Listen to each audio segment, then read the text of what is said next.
Muy buenas tardes a todas y todos. Bienvenidos a Conversaciones Procentristas.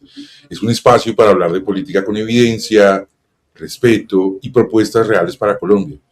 Hoy tenemos un encuentro muy especial con un cuadro de candidatos al Congreso que representan distintas regiones del país, pero que comparten una misma visión: construir a Colombia con unas instituciones fuertes, oportunidades reales y una democracia basada en el diálogo. Tengo el gusto de compartir este espacio y la conducción con Aura Carmona. Aura, ¿cómo estás? Buenas noches. Hola, buenas noches para todos. Nos acompañan 4 candidatos a la Cámara de Representantes de diferentes regiones. Vamos en el orden en el que están en la ventana. Edwin Maldonado del Valle del Cauca por la coalición que también integra el Nuevo Liberalismo. Nos acompaña también Mateo Cardona, aspirando a ser representante por el Quindío en la coalición Ahora Colombia. Mucho gusto. Muchas gracias, Mateo. Buenas noches. Nos acompaña Juan David Aristizábal, aspirando a ser representante a la Cámara por el Nuevo Liberalismo en Bogotá. Hola, Aura. Hola, José. Gracias por este espacio. Hola, Juan David. Muchas gracias. Y está también con nosotros Juan Camilo Salazar, que aspira a representar el departamento de Antioquia por la coalición Ahora Colombia. Compañeros, buenas noches. Muchas gracias por el espacio. Qué pena que yo no saludé. Saludo para José, Aura y todos mis colegas candidatos. Un gusto estar acá en este espacio de prosentismo. Bueno, muchísimas gracias a los 4 por aceptar esta invitación que hacemos precisamente en este espacio que busca que ustedes puedan presentar las ideas en medio de tanto ruido, sin gritos, sin polarización y sin caricaturas. Queremos que la ciudadanía conozca no solo lo que proponen, sino cómo piensan ejercer el liderazgo desde el Congreso. Ahora, entonces, me gustaría que arranquemos con una pregunta inicial. Me gustaría preguntarle a ustedes 4 como candidatos con una respuesta de máximo 1 minuto para que empecemos ajustándonos a los tiempos.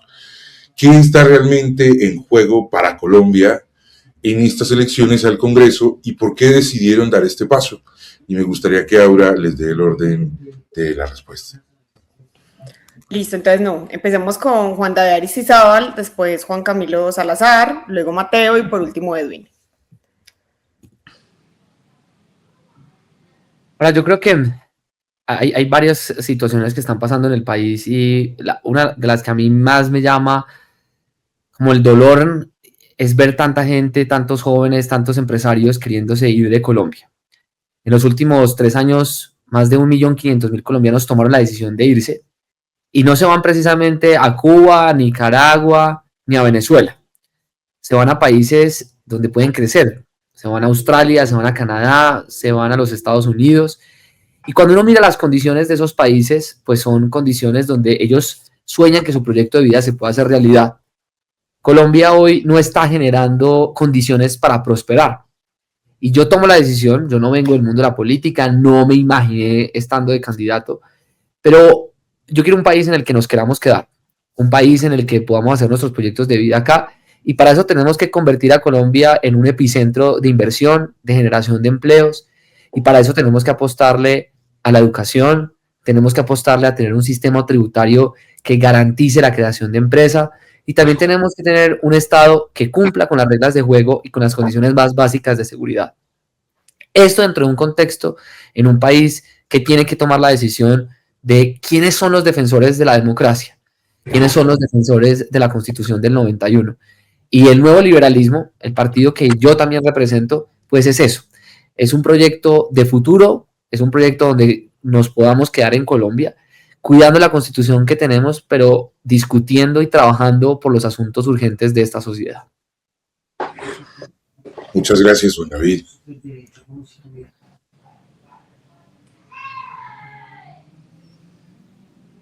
Juan Camilo. Yo pido un favor, que me recuerden la pregunta. Que es que me guié por la de Juan David y quizás... Claro que sí. No, realmente me gustaría es saber y arrancar con esta pregunta de qué está realmente en juego para Colombia en estas elecciones al Congreso y qué te impulsó a ti a dar este paso. Muy bien. Hola, buenas noches. Un saludo pues para todos los que están conectados y viendo este video. Lo primero es decirles que yo he decidido estudiar ciencias políticas, que tiene que ver precisamente con el paso de ser candidato, y es que yo, siendo muy joven, decido estudiar ciencias políticas porque, digamos, me conmovía mucho las situaciones como de injusticia que vivían las familias y los niños, y como todo eso que alrededor uno ve que son condiciones de vulnerabilidad y de pobreza. Eso a mí me conmovía mucho, y por eso yo decido estudiar ciencias políticas, porque yo en ese momento, siendo muy joven, 14 años, dije como yo quiero ser la voz de las personas que sufren en silencio, pero digamos que para poder ser una voz importante, relevante, pues había que conocer del Estado. Y eso fue hace ya 25 años que yo, digamos, tomo esa decisión de participar, digamos, o de prepararme para participar en política, y que yo inclusive hago como una comparación con lo que estamos viviendo en los últimos años en la política del país. Yo en ese entonces pensaba que hay que conocer el Estado, entender bien cómo funciona y poder, digamos, transformarlo desde adentro. ¿Cómo logramos tener un mejor Estado desde adentro, con personas preparadas, pero también con vocación de servicio? Y lo comparo es con los momentos que estamos viviendo, donde se siente y se considera que para poder lograr algo en Colombia tiene que ser a través del insulto, o tiene que ser a través del maltrato, tiene que ser a través del irrespeto. Y precisamente este gobierno, digamos, llega y nace de un estallido social, donde muchos jóvenes sintieron que tenían que transformar y cambiar la política del país, maltratando y vandalizando también su propia ciudad. Entonces creo que son unos tiempos de cierta convulsión. Siento que tenemos que aprender a tener diferencias en la democracia sin considerarnos enemigos. Creo que hay que acabar con los prejuicios. Creo que nos venden ideas también como de un grupo de personas que manejan los hilos del poder y que no han querido que avancemos, y que han sometido a gran parte de la población de manera intencional a la pobreza. Muchas gracias, Juan. Mateo, para seguir contigo, ¿cómo estás? Buenas noches. Bien, pues un gusto estar acá en esta conversación con Procentrismo, muy necesaria para el país, y por supuesto con candidatos de lujo en todas las regiones. Bueno, por lo menos en 4 regiones. La mía es como la más chiquita, el departamento más chiquito, el Quindío. Yo aquí veo una situación de punto de quiebre, aunque cada elección le dicen a uno, este es definitivo, lo que pase ahora determinará el futuro, y eso siempre pasa, pues siempre va a haber futuro con resultados favorables o adversos, pero siempre habrá futuro. Es decir, la cuestión está en cómo nos adaptamos. Lo que está ahorita mucho en juego es la capacidad gerencial de toda la institucionalidad pública y política del país, porque estamos atravesando varias crisis al mismo tiempo. La que me parece más grave es la crisis fiscal, ¿no? Pues porque es la capacidad de reorientar unos recursos que parecieran ser escasos, pero son bien abultados, y están destinados mayoritariamente a unos aparatos burocráticos institucionales inservibles. Lo que vivimos en 2019 y 2021 fue una sola muestra del país hastiado, con el gobierno en general, con el Estado, con la falta de resolución de necesidades básicas que no han sido satisfechas durante mucho tiempo.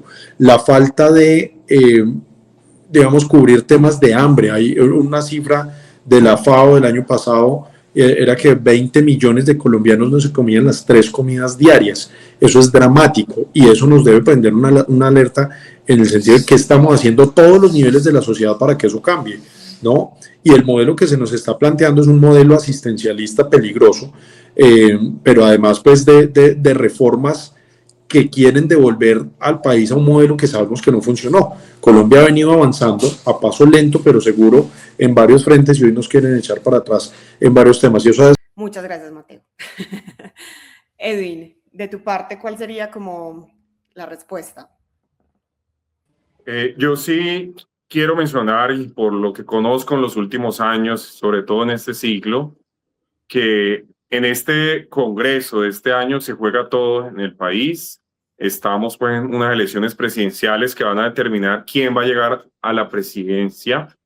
Y en este momento los más fuertes son dos extremos y ahí se está jugando el modelo de país. Ojalá fuera una opción de centro, pero no sabemos qué va a pasar. Y independiente de eso, es necesario tener un Congreso serio, técnico, que maneje la evidencia, los datos, para tramitar diferentes reformas, tomar diferentes decisiones que necesita el país. El Congreso debe ser ese contrapeso que equilibre la balanza, que apoye lo que tenga que apoyar y que frene lo que le haga daño al país. Entonces se necesita congresistas como mis colegas que están acá en las regiones, que realmente puedan analizar estos temas con mesura, con tranquilidad, con evidencia, para sacar lo mejor para el país. Y lo más triste es que en este Congreso vamos a volver al pasado en unos temas que el país de alguna manera había superado, que son temas básicos en materia de modelo de infraestructura, el modelo de salud, la seguridad, el tema de energía, el tema de la confianza inversionista, varios temas que este último gobierno ha fracturado. Por esta primera pincelada de por qué están acá, pero bajemos estas ideas al territorio. Aprovechemos primero que hoy Bogotá empieza a hablarse como una Bogotá región, así que eso es algo muy particular. Y tenemos también candidatos que vienen de diferentes regiones del país, por lo que me gustaría abrir esta segunda parte con una primera pregunta y es, cada uno de ustedes desde su región, ¿cuál es el problema más urgente que el Congreso no ha sabido resolver bien? Me gustaría empezar, a veces puede sonar un poco paradójico, pero es muy nuevo para nosotros pensar en Bogotá como una Bogotá región, por lo que me gustaría empezar con Juan David. ¿Cuál es el problema más grande o más urgente que el Congreso no ha sabido resolver bien para algo como Bogotá? José, ¿y cuántos? ¿10, 15 minutos para poder exponer? ¿Cuánto tiempo tenemos? Quisiéramos todo. Tenemos 2 minutos para poder desarrollarlo, pero por favor cuéntanos. Gracias, José. Bueno, y primero, miren, nosotros escribimos un documento que está en la página web, es el plan de trabajo de la Cámara por Bogotá, es un documento que hicimos con expertos de Bogotá, es un documento de 57 páginas que lo dividimos, qué es de control político, qué es de plan de desarrollo y qué es de presupuesto. Y no se nos puede olvidar que Bogotá es una de las 35 megaciudades del mundo y hoy en día compite con esas otras 34 por talento, por oportunidades. Y hay una palabra que resume el problema de Bogotá y la palabra se llama autonomía. Y se los voy a mostrar con distintos ejemplos. Hoy una empresa en Bogotá necesita un tipo de desarrollador de software y va a una universidad, ejemplo, la Universidad Javeriana, y le dice, oiga, yo necesito que usted prepare a estos ingenieros para que yo pueda contratarlos, para yo poder tener ese talento capacitado. Y toda la Universidad Javeriana dice, claro que sí, pero tengo que cambiar mi currículum. Le toca ir al Ministerio de Educación Nacional, que hoy se está demorando 4 años para que un programa como el creo que se los entiendo ya. Como un programa que quiere ir a la Universidad Javeriana se le demora 4 años porque tiene que ir al Ministerio de Educación Nacional. Eso no puede pasarle a una ciudad de 8 millones de habitantes donde hay empresas que quieren poder rápidamente tener talento. Pero también miremos en el caso de seguridad. Cuando el presidente Petro fue alcalde de Bogotá, esta ciudad tenía 20.000 policías. Hoy en día tenemos 16.000 y hemos aumentado la población. El alcalde Carlos Fernando Galán, la alcaldesa Claudia López, le insistieron al gobierno nacional, por favor, denos el pie de fuerza, nosotros lo pagamos, nosotros lo formamos. ¿Y qué recibieron del gobierno? Nada, puro desdeño con Bogotá. Entonces nosotros lo resumimos es, Bogotá tiene que tener mayor autonomía. Y esa mayor autonomía tiene que ver con autonomía fiscal, y por eso hoy en día que sea, digamos, la discusión del sistema general de transferencias, cuando se habla de una reforma tributaria, nosotros alzamos la mano y decimos, venga, ¿qué pasa si nosotros pensamos que parte de los impuestos de renta de personas como de empresas se quedan directamente en Bogotá y no tienen que ir al gobierno nacional? Pues también tiene que ver con la autonomía educativa. La Secretaría de Educación de Bogotá debe tener por su capacidad que hoy ya tiene de permitirle a que universidades acreditadas puedan ellas mismas otorgarle permisos a las universidades para modificar sus currículos, pero que también nosotros podamos desde Bogotá pagar y tener la policía, obviamente dentro de la Policía Nacional, financiarla y pagarla para no depender del presidente de turno. Entonces, la palabra se llama autonomía para Bogotá, para que pueda competir con las otras 35 ciudades del mundo y así hacer una ciudad en la que nos queramos quedar. Muchas gracias, Juan David. Realmente es una nueva forma de escuchar hablar a alguien sobre Bogotá. Es una ciudad del mundo, algo muy nuevo para nosotros.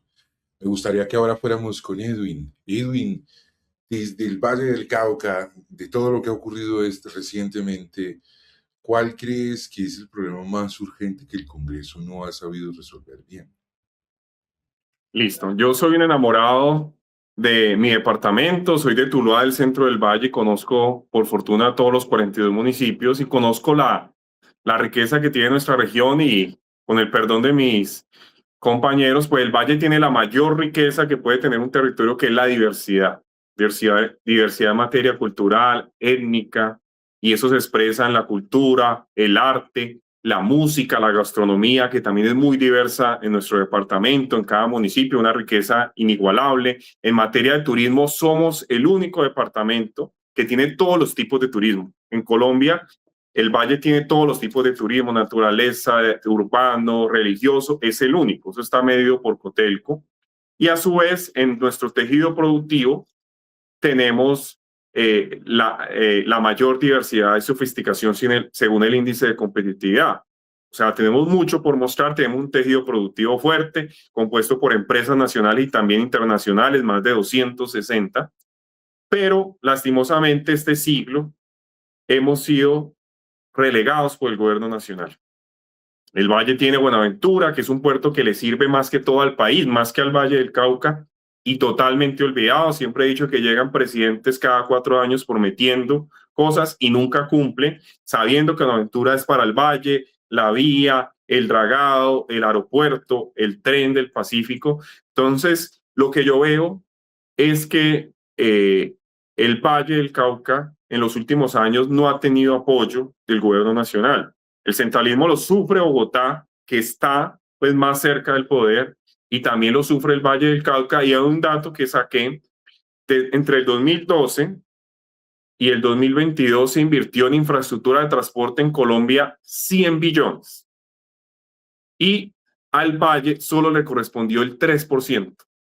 El Valle aporta el 10% del PIB. Si uno suma los impuestos por aduanas, por renta, las contraprestaciones de los puertos, el Valle le aporta el 15% de los ingresos al país y anualmente está recibiendo menos del 5% del presupuesto general de la nación. Con Duque era 5.6, con Santos 2, con Duque 5.3 y con Petro el promedio de los 4 años es 4.9%. Pero peor aún es que cada presidente incluye en el plan plurianual de inversiones diferentes proyectos en los presupuestos anuales y no se cumplen. La ejecución es la más baja en el departamento y es porque ha faltado unión en nuestros congresistas. El bloque de alguna manera más autonomía en materia de presupuesto y de decisiones. Gracias, Edwin. Bueno, Mateo, cuéntanos, ¿qué crees tú sobre esto que estamos preguntando? Que desde la región, desde el Quindío, ¿qué crees que hace falta y dónde están como los baches que tenemos que resolver desde esta propuesta que nos vas a hacer? Ha faltado un montón de atención. Yo siempre le digo a la gente aquí en el Quindío, mire, al Quindío no lo respetan en Bogotá, ni en el resto del país. El Quindío no tiene quien lo represente en Bogotá, aun cuando tiene 3 representantes a la Cámara, y eso es un problema grave que digamos, cada vez nos afecta más, la falta de atención, la falta de respeto, la falta de priorización para los recursos, para los proyectos estratégicos. Nosotros necesitamos hacer una vía como la doble calzada Calarcá-La Paila, que además hace parte del corredor Buenaventura-Bogotá. Es un proyecto que hace por lo menos 20 años está atrasado. ahorita quedó priorizado un plan de desarrollo, no hubo los recursos suficientes, en fin, no se ha puesto de acuerdo para quién lo hace, y para la conexión IP Centro Pacífico digamos, no han avanzado en este tema, y además en el Congreso se han opuesto con mucha firmeza que esto sea priorizado en los presupuestos de 2023 y 2024. Pero no solamente eso, aquí ha habido varios proyectos estratégicos de urgencia, no hay un acueducto regional, no hay 22 plantas de tratamiento de aguas residuales que se necesitan, solamente 12 municipios, un departamento de 1.845 kilómetros cuadrados, 600.000 habitantes, unas condiciones muy favorables además para pilotear cualquier cosa en materia de conectividad, de infraestructura eléctrica, de infraestructura vial, de malla vial, de vías terciarias, y no hacen eso. No hay dolientes del Quindío en Bogotá, y lamentablemente cuando son famosos los congresistas del Quindío es porque uno se ganó el título del rey del ausentismo en la legislatura pasada, y ahorita una de las congresistas liberales petristas, pues famosa por el escándalo de la gestión del riesgo, ¿no? Entonces ha sido un tema doloroso para el departamento, que no hay representación, no hay quien hable de los proyectos estratégicos para la competitividad, para aumentar la productividad y la generación de riqueza. Ha habido un problema del que también hay que hablar, y es la hermandad con el resto del eje cafetero, Caldas y Risaralda, no nos ha sido tan provechosa como cualquiera en el resto del país pensaría. Y esto se lo dicen a uno personas de Caldas y de Risaralda. Mire, lamentablemente aquí nadie pelea por el Quindío, es como el primo pobre, al que ayudan como para que no le vaya tan mal, pero nadie le interesa que sea el que salga adelante. La pregunta es, desde la región, desde Antioquia, ¿cuál es el problema más urgente que todavía el Congreso no ha podido resolver? Muy bien, muchas gracias, Aura. Digamos que yo inclusive estoy partiendo de una reflexión sobre esta tarea que venimos haciendo de querer llegar al Congreso, y es precisamente que por este tiempo pues se habla mucho, digamos, salen muchos candidatos hablando de políticas y de leyes nuevas, y yo siento que tenemos primero que revisar muy bien por qué las leyes que hoy tenemos no están funcionando. Inclusive hay muchos sectores que están muy bien regulados y muy bien normatizados pues en Colombia, pero no logra el Estado colombiano realmente como administrar los temas en el territorio. Yo creo entonces que partiendo como de esa premisa de que es posible que no se necesiten nuevas leyes, es como mi premisa, que no se necesiten nuevas leyes o nuevas políticas, es entender por qué asuntos como el de la minería informal no logramos resolverlos en el país. Antioquia, uno lo podría ver como en dos aspectos, en lo urbano y en lo rural. Digamos que en lo urbano hay unas dinámicas propias del Valle de Aburrá, del área metropolitana, donde Medellín es pues esa gran ciudad central sobre la cual gravitan muchos asuntos, digamos, modernos. Pues está el tema del turismo, también aquí es muy importante, hay un asunto de gentrificación, hay un desplazamiento de las familias, digamos, nativas de la ciudad, que a partir de estas plataformas Airbnb les toca desplazarse por los altos costos. También tenemos temas de salud mental, es decir, hay unas dinámicas urbanas que tendremos que también mirar cómo desde el Congreso ayudamos a que las ciudades se planeen mucho mejor, por ejemplo, temas también de resiliencia frente al cambio climático, pero hay otras asociadas más al mundo rural. Antioquia es un departamento muy rural, tenemos 125 municipios, una alta ruralidad, y en esa ruralidad está el tema de las economías informales y también algunas economías que son ilegales y que son el combustible de los grupos armados ilegales pues en Antioquia y en el resto del país. Que sí, Juan, muchísimas gracias. Vamos entonces a entrar al bloque a los bloques temáticos. Yo voy a ir como saltando por los bloques temáticos haciendo preguntas específicas a cada uno. La idea también es que nos tomemos máximo 2 minutos, que seamos como respetuosos con el tiempo. Y la primera pregunta es para Juan David Aristizábal. Quisiera preguntarte 2 cosas. Lo primera es cómo crees tú, a partir de las propuestas que tienes, y te voy a pedir que por favor nos cuentes como acciones concretas que realmente se puede hacer, cómo se genera empleo formal y crecimiento económico sin recurrir tanto como a los subsidios que a veces parecen ser insostenibles y podrían también verse como una medida muy populista.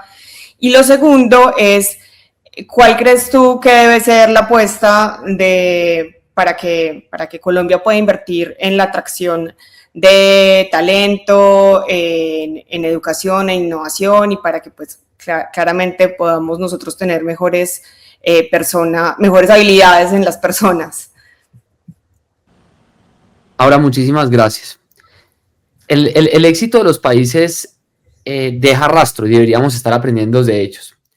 Estonia en 1991 era un país fracasado, los jóvenes se querían ir, no llegaban empresas y dijeron, ellos pararon un momento, que eso es lo que deberíamos estar haciendo nosotros como generación, quienes están viendo esto, y decir, ¿qué país queremos para los próximos 30 años?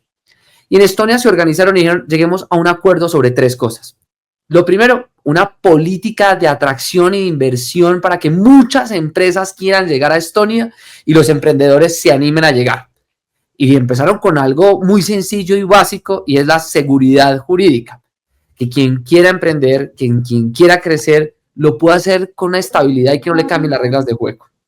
Colombia tiene que tener seguridad jurídica. Lo segundo es que hay que mandar señales claras de confianza. Esas señales claras de confianza tienen que ver con cumplir las reglas de juego. Cuando uno no cumple, por ejemplo, lo pactado en las alianzas público-privadas, que hoy en día el país está fallando en ellas, pues no puede atraer inversión. Entonces, lo primero que tenemos que hacer tiene que ver con seguridad jurídica y generación de confianza. Pero también lo que hizo Estonia fue, bueno, hay unas condiciones, hay unos impuestos que atraen. Ellos tomaron la decisión hace muy pocos años de tener un impuesto de renta del 20%. También dijeron, no vamos a poder lograr que se creen empleos de calidad si nuestro sistema educativo no nos prepara para el futuro. Y en 1997 ya Estonia estaba preparando en robótica. Hoy Colombia necesita tener una actualización en sus contenidos, y desde la Cámara vamos a hacer que tengamos en Colombia un currículo nacional que esté actualizado, donde estemos aprendiendo inglés, educación financiera, inteligencia artificial, inteligencia emocional, donde vamos a hacer una reforma al SENA. Nosotros llamamos el SENA 3.0, que sea un SENA más parecido al Banco de la República que a lo que hoy se ha convertido, que es un epicentro de politiquería que no está preparando a las personas para los puestos del futuro. Hoy en día los empresarios no están contratando a los aprendices, y los aprendices, 50% de los aprendices no están encontrando trabajo. Entonces, el segundo componente es, tenemos que formarnos para lo que necesita el mundo, y el SENA es transversal en esa transformación. Y lo tercero que hizo Estonia y que debemos hacer aquí en Colombia tiene que ver con tecnología. Estonia tomó una decisión muy básica, era todo recurso público es sagrado y la tecnología nos lo va a ayudar a cuidar. Y para eso hicieron cosas muy básicas. Y era que todo dato público, toda información pública era visible al ciudadano. Implementaron un principio que se llama el principio de solo una vez, y es todo dato que usted le da al Estado no se lo pueden volver a preguntar. Y hoy con inteligencia artificial están prediciendo qué se necesita contratar, con qué tipo de proveedores. Entonces, así como lo hizo Estonia, ahora lo tenemos que hacer en Colombia. Y yo las invito y los invito a nosotros, a todos los de Procentrismo, aquí nos están viendo, nosotros tenemos la oportunidad y la gran posibilidad de construir ese país en el que nos queramos quedar. Estonia lo logró. ¿Por qué nosotros no? ¿Qué vieron ellos que no tengamos nosotros hoy? Tenemos acceso a información, tenemos acceso a talento. Y yo los quiero invitar a que piensen en una frase que Juan Pablo II dijo hace unos años en una encíclica. Juan Pablo II definía la pobreza como la falta o el poco acceso a redes de aprendizaje, de inversión y de conocimiento. Colombia hoy tiene que conectarse con eso, con redes de aprendizaje, con redes de inversión y con redes de comercio. Y eso, claro que mucho de ese rol es desde el Ejecutivo, pero de nosotros desde el Congreso tenemos que habilitar que existan las condiciones necesarias para que Colombia deje unas reglas que nos mantienen en el pasado y lleguemos a ese futuro próspero donde queramos hacer un proyecto de vida, no importa si uno está en el Quindío, en el Valle, o en Antioquia o en Bogotá, que queramos hacer un país acá. Y yo creo, Laura, que eso va en últimas también con que el Congreso de la República, y en mi caso, salgamos del closet frente al sector empresarial. En mí van a encontrar una persona que va a cuidar a los emprendedores, va a cuidar a los empresarios, porque este país no puede prosperar sin ellos. Las narrativas antiempresa le hacen daño al país. Las narrativas que quieren estatizar al país le hacen daño a Colombia. Porque hay una palabra fundamental que defendemos en Procentrismo, y es la libertad. Y a eso voy al Congreso, a que tengamos la libertad de definir nuestros proyectos de vida aquí en Colombia. Claro que sí, Juan. Muchísimas gracias.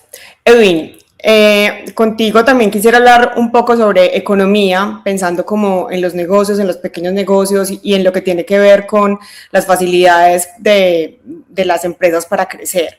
Entonces quisiera preguntarte, ¿qué crees tú que cuáles acciones concretas deberíamos implementar incluso desde el Congreso, precisamente para facilitar que cada vez la economía sea más dinámica y que hayan menos barreras?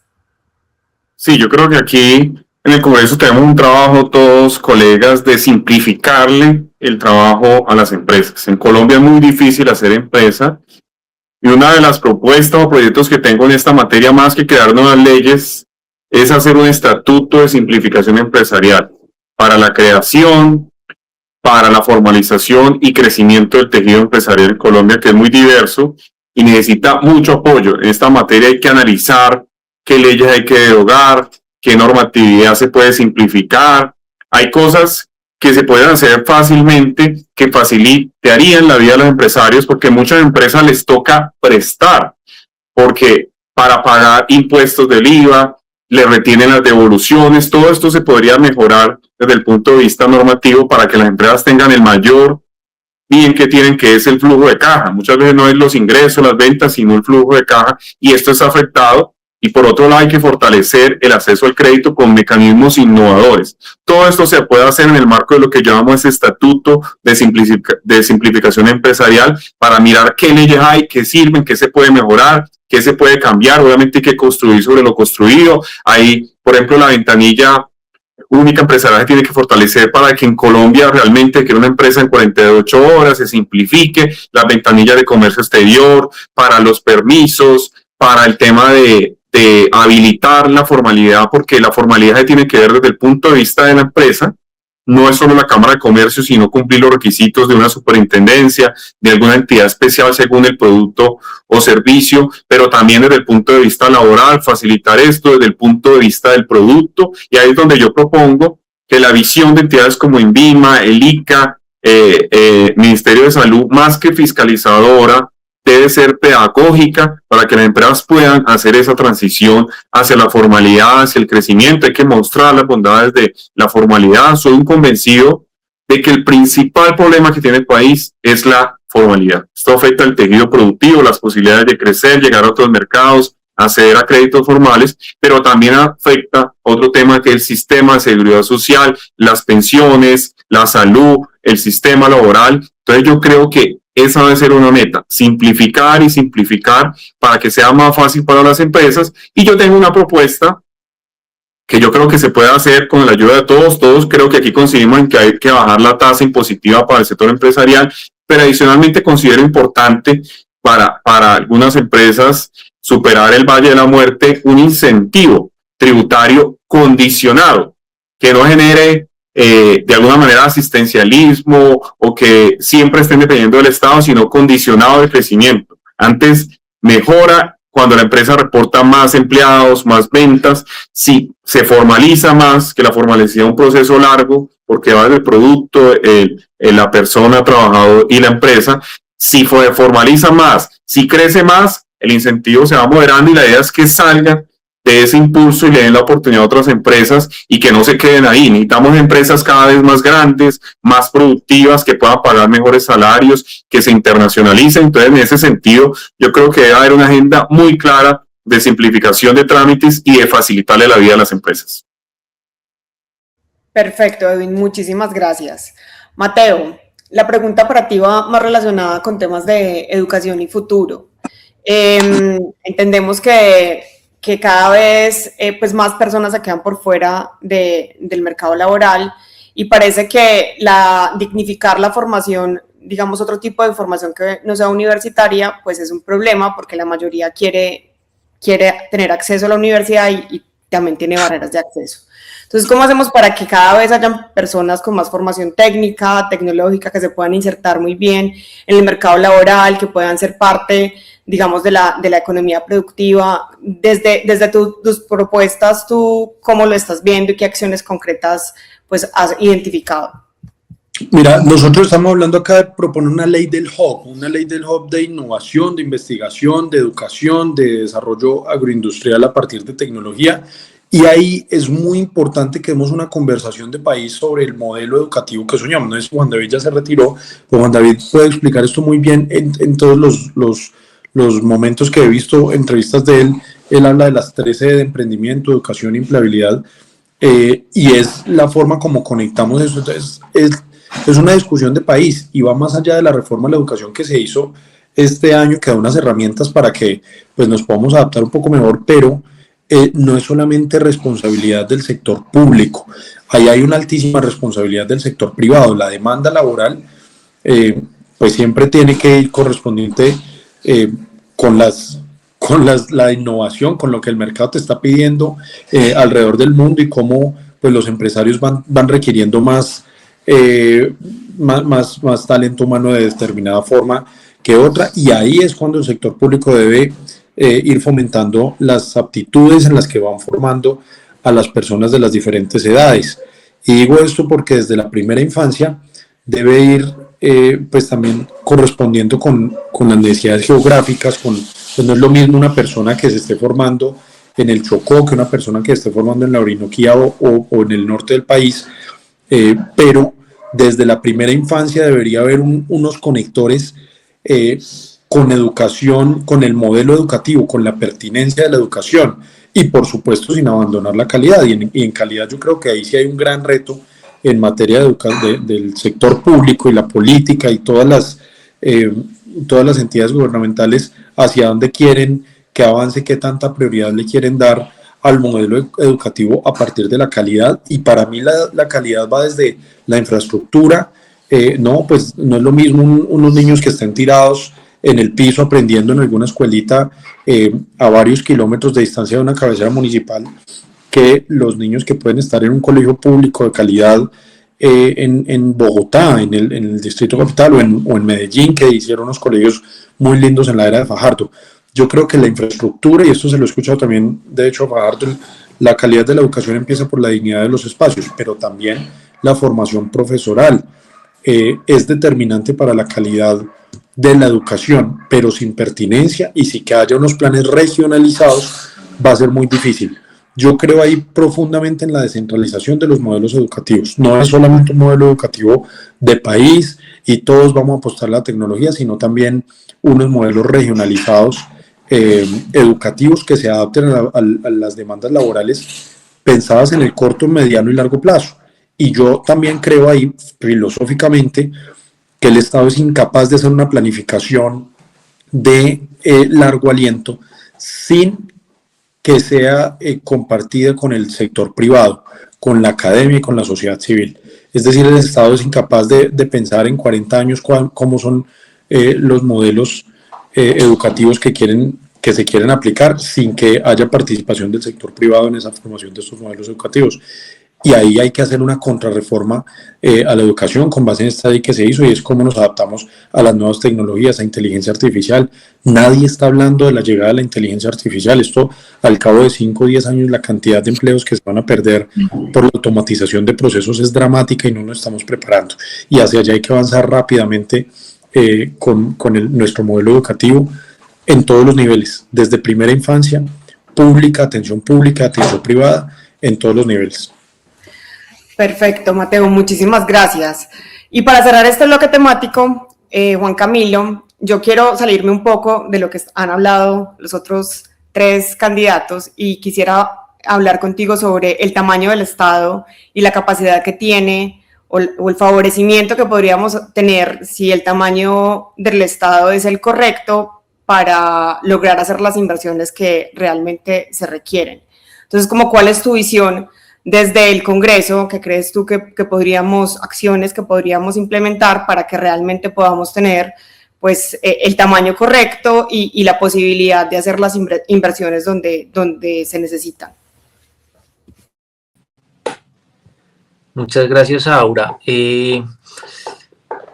Quiero retomar la reflexión que hacía al principio. Estamos, digamos, como en este momento electoral, nos preguntan mucho por propuestas y digamos que suele uno soñar, imaginar nuevas leyes y nuevas políticas, pero realmente lo que se está viviendo a nivel inclusive global es un exceso de regulaciones y un exceso de políticas públicas y de leyes, que inclusive para las personas empiezan a perder mucho sentido. Uno encuentra en la calle también personas que dice, ¿para qué más leyes? Y la gente tiene, digamos, como esa noción, como si sacan leyes muy bonitas, políticas muy bonitas, pero eso en la práctica no suele realmente tocar la realidad de las personas.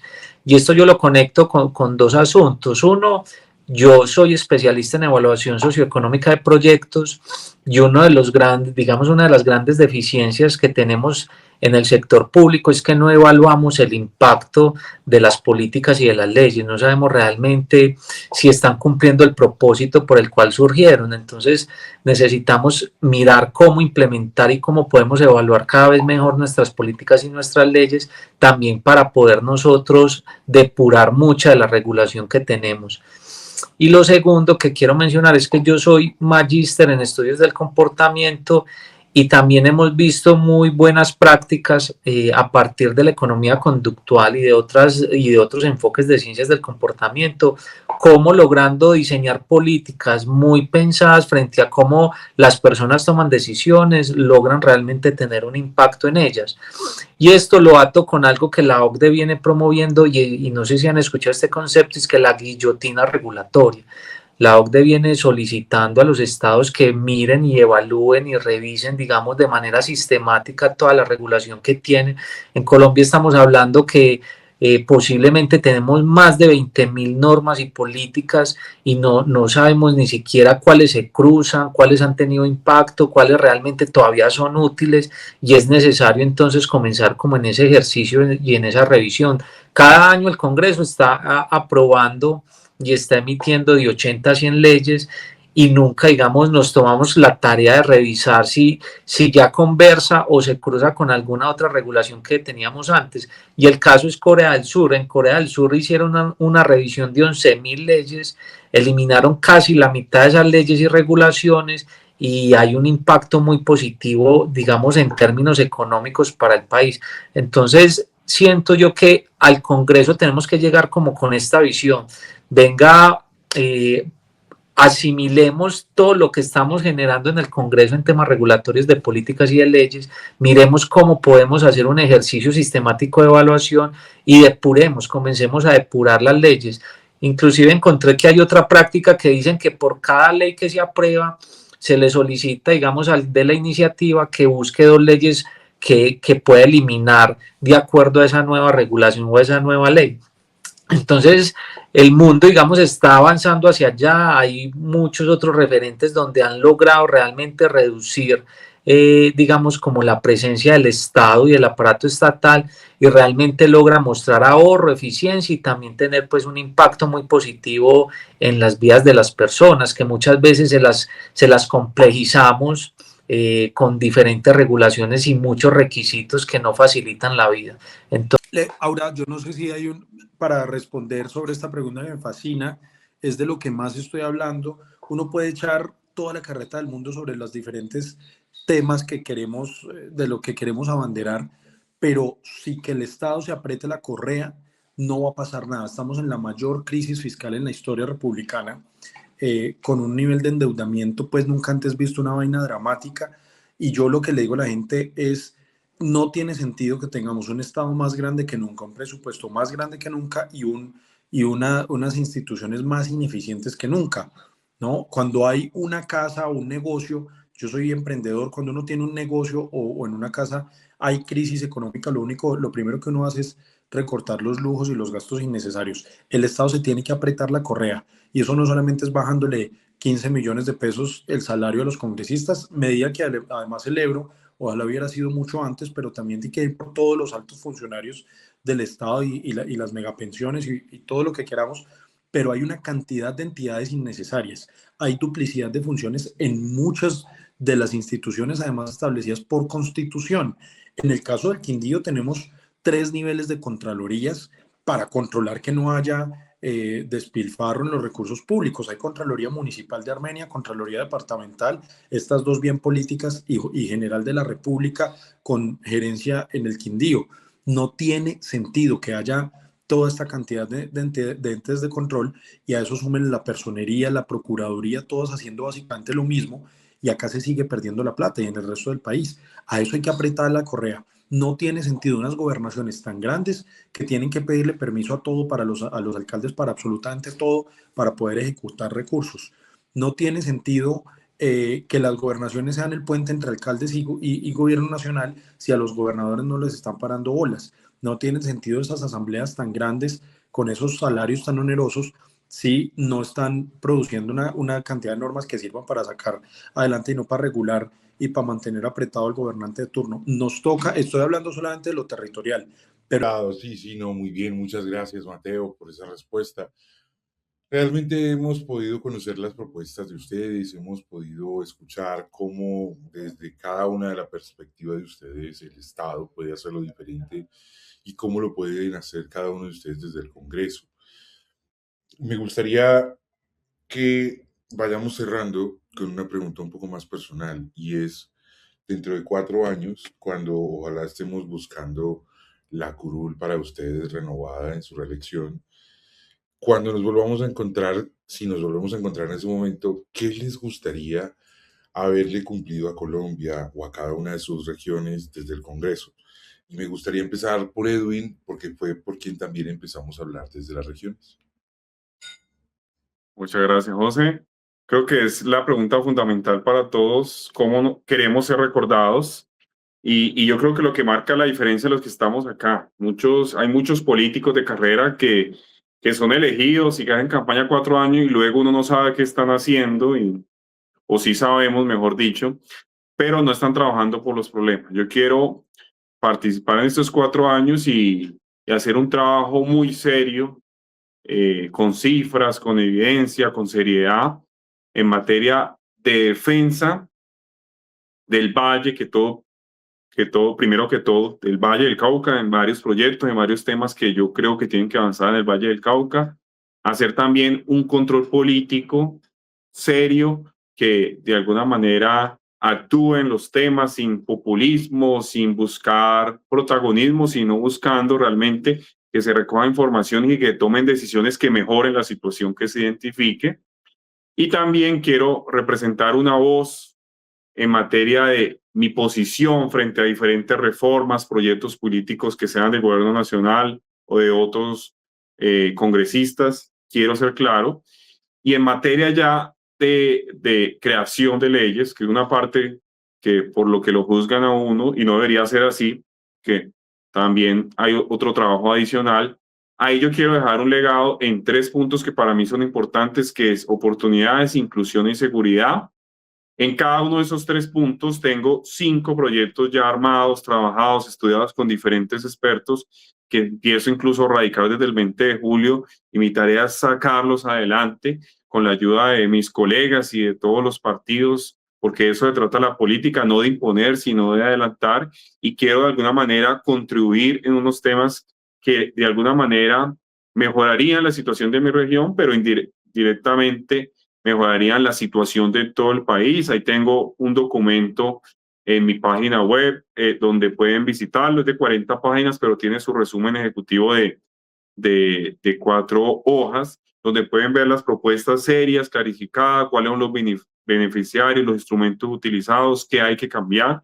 Y es un trabajo que he venido haciendo no en este último año, sino toda mi vida, porque uno desde el sector gremial y empresarial aporta muchas ideas a los gobiernos locales, nacionales, pero muchas veces no alcanzan a ser tramitadas y quedan ahí en ideas porque uno no toma las decisiones, y precisamente por eso quiero llegar a impulsar esas ideas que yo he venido trabajando a lo largo de muchos años y que ojalá se vuelvan en realidad, pero dentro de un marco de una concertación y un diálogo constructivo con todos los que participarán en el Congreso, y a ella espero estar yo con el 110 de la coalición Ahora Colombia.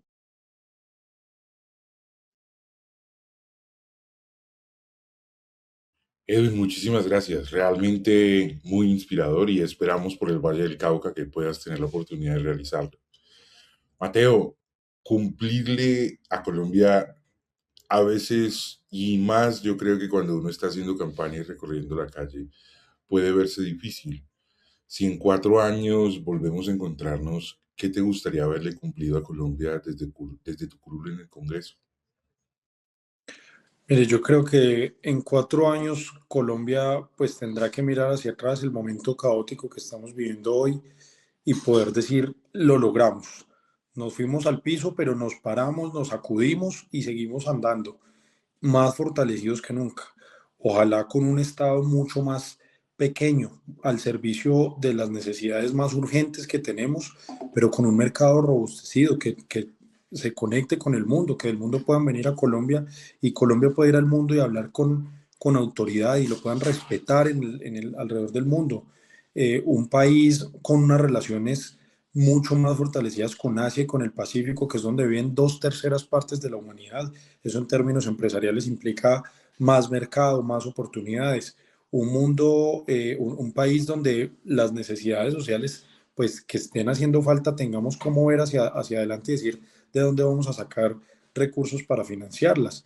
Y un sector privado muy metido con el proyecto de país que queremos. Eso es el gran sueño que tengo para Colombia, que en 4 años podamos generar confianza, que la gente pueda decir, hombre, en el Congreso hay una gente que me está representando, hay un gobierno nacional, sea cual sea, no sé cuál vaya a ser, pero que por lo menos supo escuchar las necesidades y con pragmatismo, con evidencia, tomó decisiones para sacar adelante al país de este momento crítico. Que Dios se apiade de este país, pero pues que nos dé mucha sabiduría para los que vamos a llegar el 8 de marzo, el 20 de julio y el 7 de agosto para pararnos y sacudirnos y echar este país para adelante. Mateo, muchísimas gracias. Que así sea. Juan Camilo, Antioquia no es un reto cualquiera. Si en 4 años volvemos a encontrarnos, ¿qué te gustaría haberle cumplido a Colombia y qué te gustaría haberle cumplido a Antioquia desde el Congreso? Gracias, José. Gracias, Aura. Bueno, que sin duda Antioquia enfrenta problemáticas que se presentan a nivel nacional. Yo creo que hay tres problemáticas por las cuales yo voy a luchar en el Congreso. Voy a estar ahí, digamos, siempre de manera muy proactiva y también impulsando cualquier iniciativa que esté asociada como a resolver esos problemas. El primer problema es el de seguridad. Yo, pues debido a mi experiencia, yo trabajé con la Oficina del Alto Comisionado para la Paz y también con Naciones Unidas y he visto los esfuerzos que el país lleva años realizando por estabilizar la seguridad en muchos territorios, por poder lograr la reconciliación de muchos, digamos, de muchos dolores y de muchas violencias que hemos tenido. Y creo que el país en este momento, el país que nos va a dejar el gobierno de Gustavo Petro, va a ser un país con una fuerte presencia de grupos armados ilegales muy fortalecidos y en muchas zonas del territorio. Eso asociado también a los delitos ambientales que causa, digamos, la expansión de estos grupos armados ilegales. Y trabajaré desde el Congreso para que realmente logremos de manera muy inteligente recuperar estos territorios. Y lo digo que de manera muy inteligente porque no solo eso pasa por la presencia militar, digamos, por un fortalecimiento de las fuerzas militares es muy importante, pero la intervención tiene que ser integral. Yo he visto cómo la fuerza pública logra recuperar territorios, pero cómo se pierde, digamos, ese esfuerzo y esa inversión en recursos con presencia militar porque no llega una inversión integral de desarrollo, inclusive de competitividad que Procentrismo, digamos, tiene también dentro de sus propósitos impulsar la competitividad de las regiones y de diferentes zonas del país. Si nosotros llevamos seguridad, pero no llevamos inversión social, no llevamos modelos competitivos, no logramos generar la infraestructura necesaria para que pueda, digamos, haber un desarrollo conectado de las regiones con el centro del país y con los puertos, no vamos a lograr realmente la paz. Entonces, siempre estaré, digamos, dispuesto a acompañar esas iniciativas y también a impulsar iniciativas que contribuyan a consolidar la paz y la seguridad en estos territorios que hoy se ven azotados. En Antioquia está el Bajo Cauca, el Nordeste, el Norte, y ahí tendremos que hacer un gran esfuerzo que creo que también empieza por la formalización de la minería. Lo segundo es el tema de la pobreza. Yo creo que Colombia ha tenido grandes experiencias, inclusive yo les cuento que pues cuando estaba leyendo un libro de Repensar la pobreza de Esther Duflo, que es Premio Nobel de Economía, allá aparece Colombia con ciertos referentes asociados a la lucha contra la pobreza, y yo creo que Colombia ha sido un país que se ha tomado en serio eso, pero que en los últimos años ha venido perdiendo, digamos, ese enfoque de acompañamiento y promoción social, y creo que tenemos que apostar por retomar esos programas. Hoy hay más información sobre cuáles son, digamos, las mejores formas de diseñar los subsidios, pero también de generar movilidad social. Yo creo que no nos podemos quedar solo en asuntos de superación de la pobreza extrema, sino que también tenemos que pensarnos proyectos como los que tienen nuestros compañeros para poder ampliar y consolidar la clase media, que es la que está en los emprendimientos, que es la que está buscando salir adelante, que es la que busca educación superior.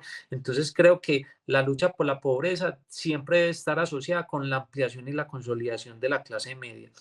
Y el tercer punto, la lucha contra la corrupción. Yo creo que Colombia es un país muy rico, pero muy mal administrado. Aquí nos dejamos robar tierras, aquí nos dejamos robar los recursos naturales, aquí nos dejamos, digamos, todo este asunto de que no somos capaces de administrar una riqueza natural que tenemos, y creo que Colombia necesita modernizarse cada vez más. El Estado colombiano necesita modernizarse, necesita implementar sistemas interoperativos, necesita implementar sistemas que sean autoverificables. Juan David ponía el caso de Estonia, que es un ejemplo, digamos, muy interesantes, porque realmente ellos han logrado reducir la corrupción, pero a partir de la implementación de tecnologías. Y creo que también ahí desde el Congreso tendremos que impulsar esto. Muchísimas gracias, Juan Camilo. Realmente sí, son muchos los cambios, son en esas 4 áreas que nos propones los que nos esperan. A Mateo y a Edwin, muchísimas gracias. Juan David tuvo que retirarse por un cruce de entrevistas, pero estos minutos, esta hora larguita que compartimos con ustedes, realmente pienso yo, Aura, que cumplió nuestro objetivo de conocer un poco más, dar un poco más de plataforma y ser un diálogo respetuoso, propositivo, en donde en el marco de un ambiente político tan preocupante, con tantos gritos, no muchos hablan de soluciones. Muchas gracias por darnos este espacio. Muchas gracias a ustedes, muchas gracias José, Aura, por el espacio. Y bueno, también pues me llena de entusiasmo sentir que hay muchas otras personas con talento, con experiencia y también con la convicción de que es cambiando la política que logramos que el país avance. Muchas gracias. Para ustedes, muchísimas gracias por este espacio, y bueno, todos los éxitos a Edwin, a Juan Camilo y a Juan David también, para que lleguen al Congreso y hagan una muy buena labor en sus departamentos. Gracias, Aura, gracias, José, y hasta la próxima. Yo también agradecerles por este espacio, ahora José, a todos los que lo propiciaron, felicitar a mis colegas porque tienen claro qué van a hacer y van a llegar realmente a trabajar por el Valle. Colombia merece líderes como Mateo, como Juan Camilo, como Juan David, que realmente conozcan, que tengan experiencia y sobre todo que tengan la vocación real, y yo haré mi parte y espero pues tener el apoyo de la gente que quiere una renovación con experiencia en mi departamento. Muchas gracias a todos. Muchas gracias y mucha suerte. Gracias a usted. Gracias por compartir este espacio. Siempre es un gusto compartir contigo como conductora. Espero podamos reunirnos cada vez más. Ya próximamente es el Congreso en este primer semestre del año. Espero puedan ser muchos más espacios contigo donde hayan no más dogmas, sino más evidencia, donde no haya polarización, sino muchos más acuerdos. Que así sea. Muchas gracias para todos. Hasta luego. Que estén muy bien. Bien, muchas gracias a todos.